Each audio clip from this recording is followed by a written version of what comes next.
Jadi di fisika itu ada satu percobaan yang kemudian menjadi revolusioner, mengubah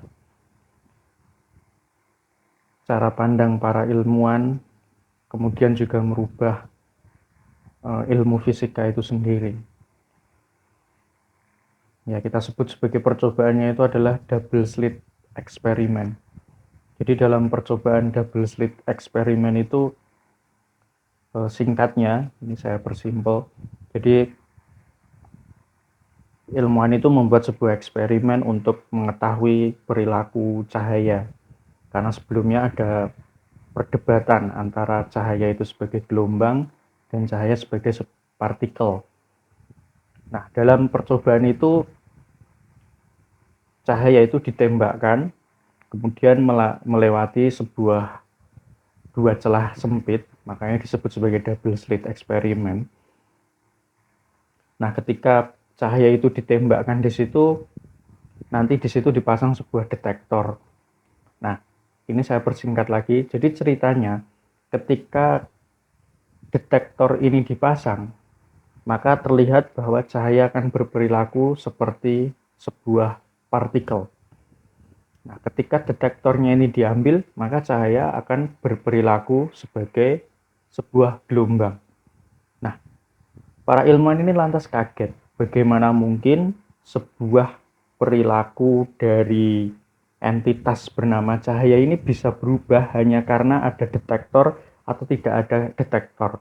Atau dengan bahasa lain, perilakunya ini berubah ketika dia diamati, ada pengamat di situ, ditaruh sebuah detektor sebagai mungkin perwakilan dari mata gitu ya, perwakilan dari mata dari ilmuwan itu, dengan ketika tidak ditaruh detektor.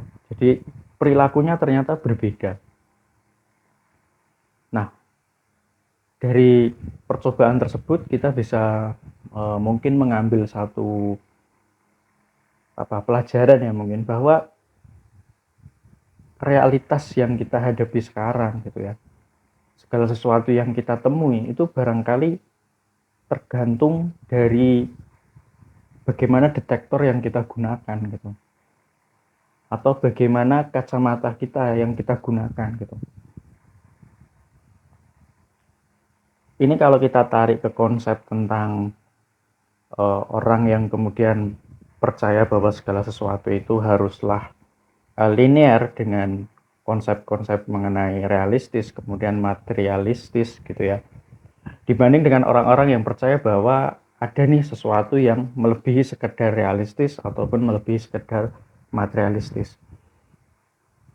Maka kita bisa katakan bahwa orang-orang yang dari awal memang menggunakan kacamata realistis, maka ya bisa jadi memang segala sesuatu yang akan dia hadapi, akan dia lihat, akan dia temui dalam hidup, nanti ya sesuai dengan kacamata yang ia gunakan gitu, realistis gitu.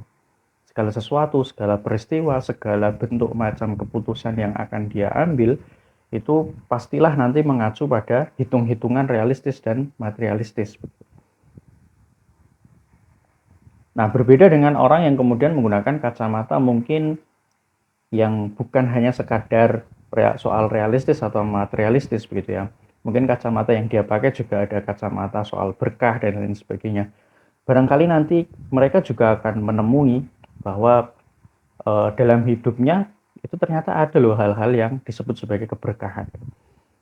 Jadi pada akhirnya itu kembali lagi tentang kacamata ataupun detektor yang kita gunakan dalam melihat realitas kehidupan seperti itu. Nah, ini kalau kita tarik lebih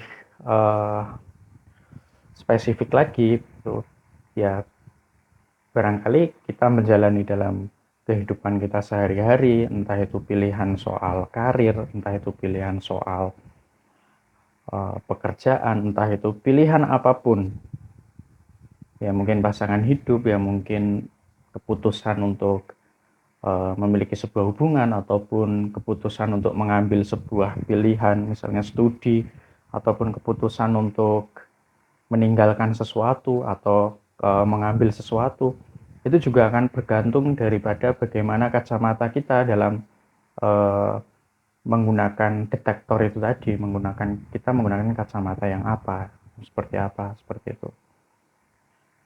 Dan ketika kita memutuskan menggunakan kacamata itu, maka bersiap-siaplah, kita nanti akan menghadapi sesuatu yang sesuai dengan kacamata yang kita gunakan. Ya, ini kan obrolannya memang agak-agak abstrak ya, karena memang ini abstraksi dari atau refleksi, kemudian hasil kontemplasi dari ya beberapa peristiwa dalam hidup mungkin. Kemudian juga ini dalam rangka untuk mendokumentasikan apa yang terlintas di pikiran saja.